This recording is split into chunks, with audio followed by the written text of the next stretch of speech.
I'm just down the street here at our neighbor's property where we do some production farming, production scale farming of potatoes and garlic. Off in the distance there you can see some other nursery crops and things. But what I wanted to focus on in this video is specifically this potato field and the idea of some deer browse that was starting to increase in a way that was getting to be a little dangerous for the crop overall. It's a surprise that deer were coming into this field, but they can surprise me every single year.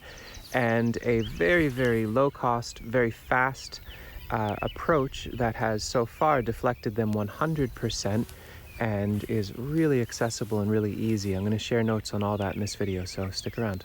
First thing I want to do, and I meant to do this earlier in the season, is give a big shout out to Silver Queen Farm in Trumansburg, New York. That's where we bought this potato seed from. If you are buying seed potato and you're in the Finger Lakes area next year, look up Silver Queen Farm. We got this seed potato, I think it was 60 cents a pound.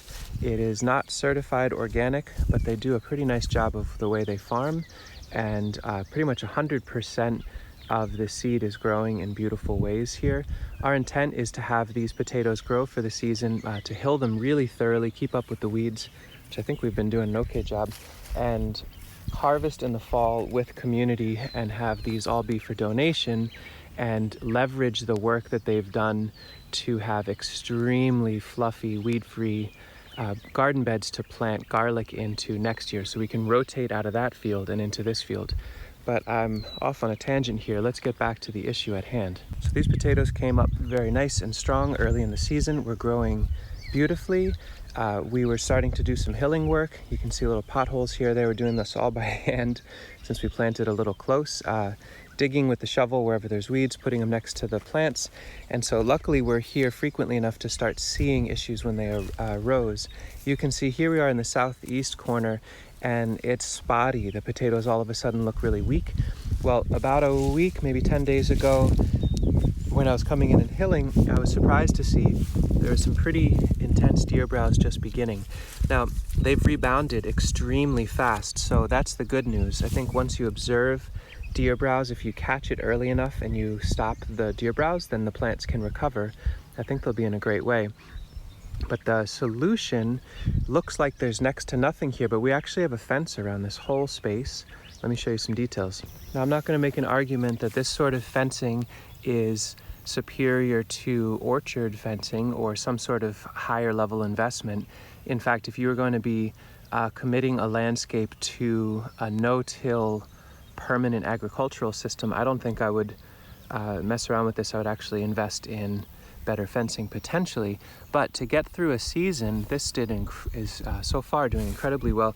These are black locust staves that I sharpened with a chop saw. I'll link here to a video where I talk about that process. So these are offcuts that I got for next to nothing, pounded into the ground every, boy, in this case, almost 20 feet.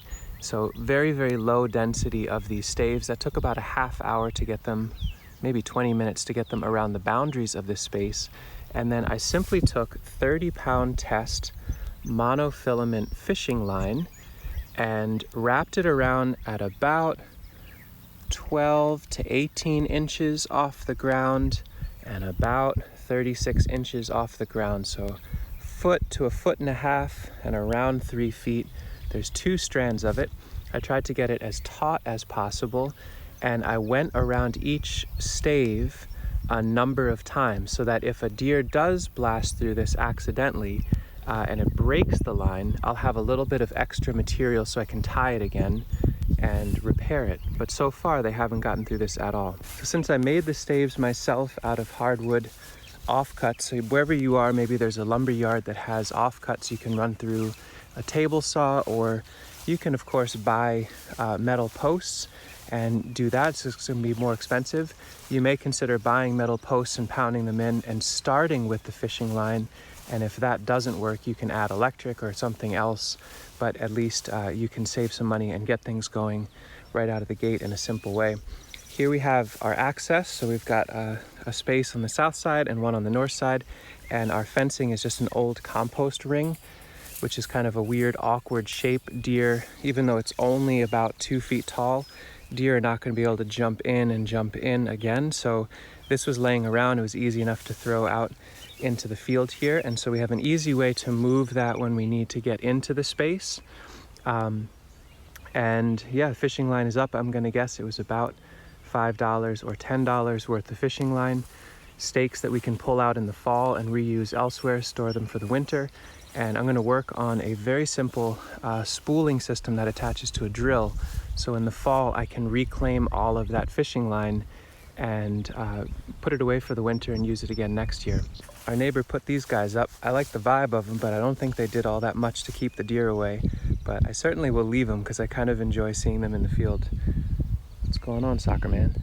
I think you can use other types of fishing line if that's what you have access to. I don't think I would use much heavier or much lighter, but if what you can get access to, if you can find something for free from a friend who or a family member who's into fishing, maybe there's 20-pound or 40-pound test, that would be reasonable. But here's some things to consider: much lower than 30-pound test, and you have a line that when the deer push on them at all, it breaks very easily. I did 20-pound last year and that broke pretty frequently. I had to repair it a lot and I kind of gave up.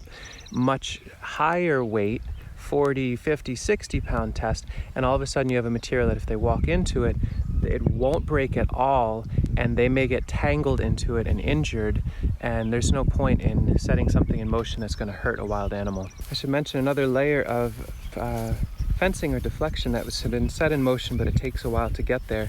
As you can see here on the south side of this is this last bed. It's a little weedy, but it's starting to show up. These are Waltham butternut squash that have been planted every few feet. There's also amaranth through here, and in another month or so there'll be an incredibly dense amount of vegetation coming off of these that will encourage out and into the walkway to sprawl. And I've found over time it seems like squash family plants are pretty good at deterring deer, so those additional layers should be pretty helpful. We'll have to see, but for now the fencing is doing a great job. One consideration with this I want to share: it is important to not make the fence, quote unquote, very visible. In other words, you don't want to be hanging tassels all across it. The point of it is that visually it does not exist, but tactily, as a deer comes walking in to see if they want to come in and browse, they feel something push against them. They can't quite see it, and it feels psychologically very strange and disturbing. It doesn't hurt them in any way, it just makes it feel uncomfortable. So do not set this up and have all sorts of dangling, glittering things there, because that will make it a little too easy for it to see, and they might be able to navigate and jump it. You can see part of the strategy of this implementation is to have these cans in the breeze bopping around and hitting. There's some value in having an audio layer to all this if the deer aren't stopping from the fence the way you've set it up. But one way to do that is I ordered from eBay. You can go to a local place, you can ask around. These little jingle bells, I just took a garbage bag tie and put that around it, and you can attach this. So here's one right next to the stave. So this is like level 2. If you set this up and the deer keep pushing through and you find yourself repairing these, tying them off over and over again, you may consider something along this line. Maybe it's a tin can tied off right next to your posts, so that every time it's touched, anywhere it's touched, it makes a sound somewhere off in the distance in the form of these. I would make them in a way where it's very easy to untie in the fall so that you can reclaim these and then reclaim all your line. You can certainly reuse these over and over again. But if they're near the stakes, then they meet the criteria of not being visually all throughout the system, but they add this extra layer of noise. I don't know that I'd add these right out of the gate, but if I make this sort of fence and the deer keep going through it, I'd want to think about adding, is it a tin can with some little bits floating around, some coins, some pennies in there, or these sorts of things. Let me know if you have questions or if you've got suggestions when you've dealt with deer browse in an annual cropping field. Are there very low cost, very fast, very accessible solutions you've come up with that keep deer out long enough to get the crop you need? I'm looking forward to having these stakes and the fishing line taken out in the fall and having it open and accessible again. We certainly won't need this protection for garlic, so by August or September this will all be gone. but for now it's helping immensely in securing this potato crop for the community. So anyway, thanks for watching. Let us know if you've got any questions, and happy growing.